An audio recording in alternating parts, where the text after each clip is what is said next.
Hi, this is Kathy, and I just want to introduce this next video for you. It is a video to start conversations around trauma-informed care and trauma responsiveness for faith-based communities and churches. And I hope you enjoy. Thank you. In the first recording, just briefly, we gave a definition of trauma. We talked about the adverse childhood experiences research that was done back in the late 90s, looking at those three areas, those three categories: abuse, neglect, and household dysfunction, and how answers to the ACE survey are connected with health outcomes. And we talked about the major findings of that study. We talked a little bit, just to put everything into perspective, about this quote from Dr. Carl Bell, that risk factors are not predictive factors because of protective factors. Basically, all that means is, yes, we can look at the numbers, we can look at the research, and we can correlate all of these risks to early trauma, these adverse childhood experiences, but we cannot really predict because of protective factors. And those are factors that buffer us from the trauma that we experience. And so that's important for us to remember as we look at the ACEs research, as we look at correlating any type of health outcomes, emotional outcomes to the ACE research. We always have to factor in those buffers. Okay, so I like to talk about that. So that's just a little bit about what you're going to listen to if you listen to the first audio. So the second workshop, we had some objectives, and the objectives were to actually look at the church and how we respond to trauma. It was to look at us where we are now, make an assessment, was to introduce or reintroduce, if you're already familiar with this information, the tenets of trauma-informed care, and to look at congregational practices that actually help. So the first thing we're going to do is we're going to look at the pathways to becoming trauma conscious and healing engaged. So I've provided a handout. And this handout to me is really like a continuum. And you or your organization, your entity, can fall anywhere on this continuum. I am providing really basic information. And so what I'm finding is that many of the people that I come in contact with providing this information are actually all the way to the left on this continuum, actually really learning about what trauma-informed care is, being trauma-informed, trauma-conscious, and how then we become healing agents to others' trauma. So if you look at the continuum, it starts with learning, and that's what this is. Okay, and you see all of those opportunities to learn. It talks about risking connection. It talks about restoration and reconciliation. It talks about mental health first aid, companionship, those type of things. If you look down the continuum going to the right side of the page, you'll look at an internal capacity. That is organizations actually assessing themselves. And there is a tool for assessment of organizations and entities so that we can begin to rate ourselves on how trauma informed and how trauma conscious we are. And that tool is available for us to look at ourselves and become aware about where we are on this continuum. So first is learning, and then the internal capacity, and how organizations look at themselves and rate themselves for responding to or being informed about trauma. Then there's collaboration, because we can't do it alone by ourselves. So we have to have others to come in to practice with, others to come in to participate and learn from them. And also, they can learn from us. We can offer what we have, and we can ask for what others have to fulfill some of the needs that we have. And then on the far right of the continuum is communication. How do we begin these conversations?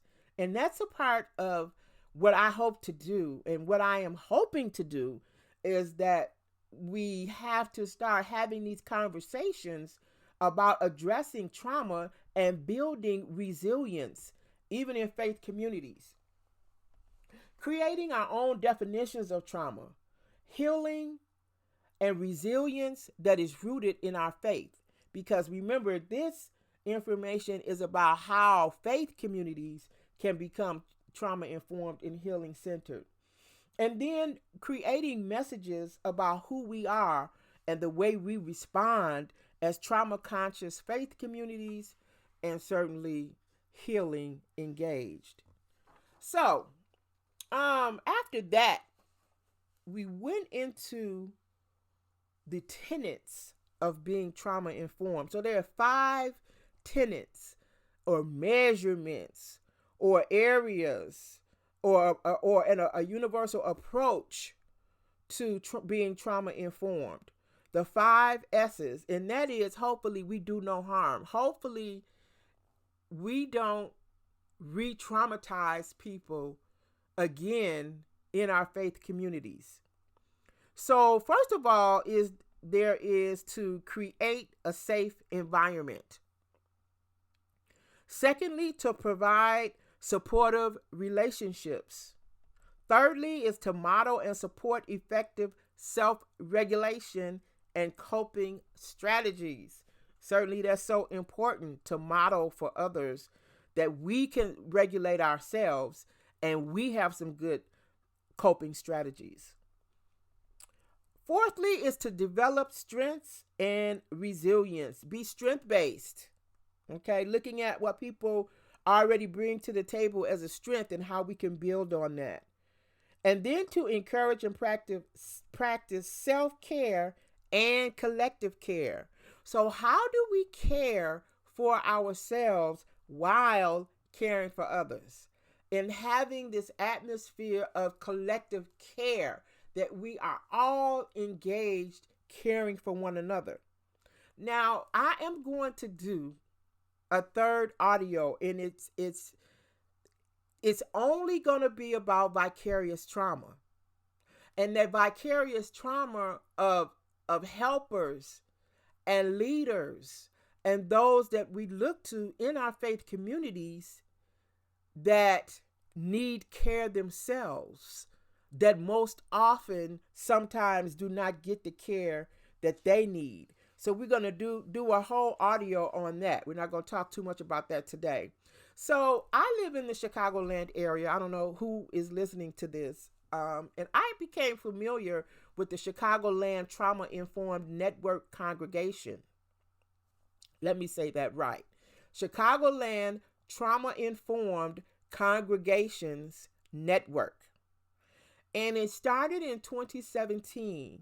And I have a handout there, and it just gives you their priority areas for the Chicagoland Trauma Informed Congregations Network.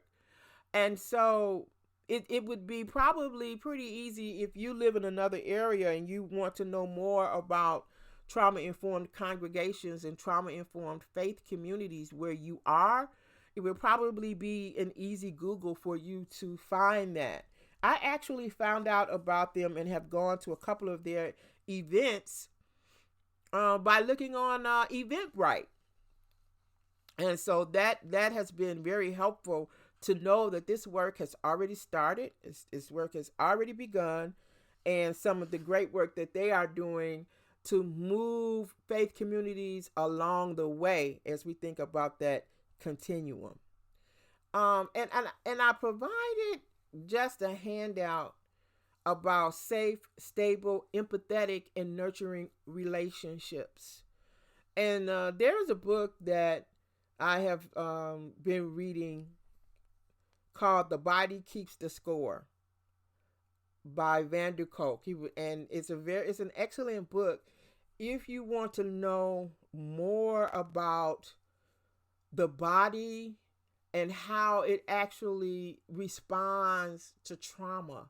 It's such an interesting book in that sometimes we don't realize what we're holding on to when we are experiencing trauma, and our body is actually keeping the score. So if anybody has any interest in that, that would be excellent. That would be an excellent book that I would recommend. So this handout says that social support is the most powerful protection against becoming overwhelmed by stress and trauma. The critical issue of reciprocity, being truly heard and seen by the people around us, and feeling that we are held in someone else's mind and heart. And certainly faith communities and congregations, that is a lot of what we do. Just getting together, loving on each other. Let me give you a hug. It's so good to see you. You know, did you enjoy the fruit that I sent you when you were ill? You know, I know baby girl graduated, and just becoming engaged with one another and providing that support. That is certainly a great area for churches, and it's a lot of the work we do, just providing that support for one another and providing that support for our congregations and faith communities. I just want to talk a little bit about the areas of focus for trauma conscious, healing engaged faith communities. There are three. The first area of focus is preventing trauma from happening in the first place.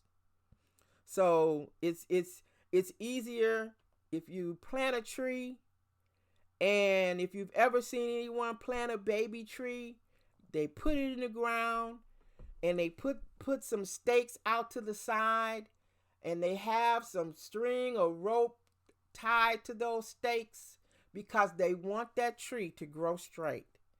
So certainly it is easier for us to get that tree started off growing straight than it would be for us to let the tree grow for years, try to uproot it and put it back in the ground and have it to grow straight. So preventing trauma from happening has to be on our radar for areas of focus. And then responding in supportive and healing ways for those that we know have experienced trauma and adversity in their lives. How do we do that as faith communities? Are we intentional about it? Do we just kind of like hope people will get over stuff? You know, do we really think we have the tools? Are we really equipped to address this in a way that it would be helpful, to the person or persons that have been traumatized? And then promoting resilience, or the ability to get through and even thrive in the midst of hard times. Okay, so those are areas, those are suggested areas of focus for faith communities. I also talked about healing models. There are some examples of relational approaches to trauma that congregations may want to use. But before I talk about that, I kind of want to talk about how we have this relational healing model. So in our congregations or our faith communities, it's so important to focus on how we can collaborate and decrease people's dependence on us as the expert. So they may have experienced some trauma. Maybe we have a ministry or a group in our church that is specific to that, or people that have been trained to come in and help in terms of that. But we really have to let go of the fact that we are the expert, okay? Because the person that is has been traumatized is really the expert on their own lives, and that's what we have to remember. We are not. We may not know everything. We may not know about resources that can help, but we can focus on collaboration and decreasing someone's dependence on us as the all powerful expert. And when I talk about vicarious trauma or trauma that faith leaders may experience, this really plays into that, because sometimes we think that our leaders in our faith communities, like, they have all the answers. I could just go to them with anything and they're going to be the expert and they're going to point me in the right direction. And if we're not careful, or if leaders are not careful, they begin to really take on that and try to be that all-knowing expert, and that's really an impossibility in all the areas that may need to happen. So in the relational healing model also, it's important for us to understand in terms of behavior, how when we look at behavior that may be inappropriate, or when we look at behavior that we don't think is becoming in our faith communities, even with our young people or older people, the question that may be helpful to ask is, how does this behavior help this person? So sometimes people are in environments where a certain type of behavior has helped them in the past, and it might not be recognized that they're no longer in that situation. They're no longer in that danger, but yet that behavior still exists. So sometimes behavior is because it has helped this person to cope with that trauma in the past. So it's a behavior adaptation. Something else that is very, very important in the relational healing model is to help the person have those feelings of being worthy, helping them to manage feelings, carrying a sense that they have a positive connection with someone else. And sometimes in our faith communities, that is why small groups can be really effective in building relationships and having positive connections with others. And then lastly, I just want to talk about, in this relational healing model, for us to do our own work and for us to build our own self-awareness. And so what I mean by that is, how am I being brought into this relationship, or am I being brought into this person's trauma? And is it doing something like for my ego to say, I can help you?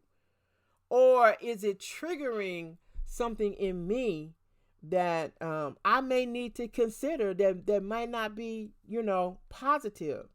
And so self-awareness is so very important. It's so important to know when you can assist someone or help someone, when you cannot, when you need to care for yourself, and when you need to make those connections for collaboration. Because we can't be everything, and we can't do everything and fulfill every need. And so it's so important to be aware of yourself and attend to our own vicarious trauma. That is not taking on the trauma that is around us and maybe someone else is dealing with, and we just take it on as our own. Okay, so self-awareness and attending to our own vicarious trauma is so important in healing, in this relational healing model. I also have some examples, 3 different examples of approaches that are already existing for congregations or faith communities to consider and maybe adopt. And these examples are rich relationships is actually a curriculum. The next one is 5 healing gestures, and that is from the Futures Without Violence and the United States Department of Justice. So those 5 healing gestures, you see them right there where they are. Sounds so simple, but they can really go a long way. And then we have the fruit of the Spirit. And these are 3 examples of relational approaches. Now, next, I want you to just take a look at strategies for trauma conscious and healing engaged congregations. And I'm glad that you can have this and kind of look at it and be able to kind of gauge where you are in terms of your faith community and where you want to be. And then lastly, we're going to look at congregational practices that help. Congregational practices that are healing and that build resilience for those who have experienced trauma. You see those there. Rituals, rites, and ceremonies. What type of rituals, rites, and ceremonies does your faith community have? These are all practices that help. What else helps? Learning together. Art, movement, rhythm, music, all of those things are congregational practices that help to be healing for those who have experienced trauma. Mutual support and helping systems, working together for a common cause, shared meals. These are congregational practices that help. Mentoring, formal and informal, and care during times of crisis or ongoing need. How do we care for those in crisis that are part of our faith communities? And how do we attend to ongoing needs? And so all of these are congregational practices that help. And so hopefully this has added value, and hopefully this is something that you can take away and just kind of get a snapshot of the workshops that were done and the information that was shared. Certainly reach out to me on my website. Contact me, go to my website, give me your email information, and I will be sending out information from time to time just to add value and talk a little bit more about how we can be empowered to be trauma responsive and how we can be empowered to be healing communities. So thanks so much. So glad you listened. Have a great day.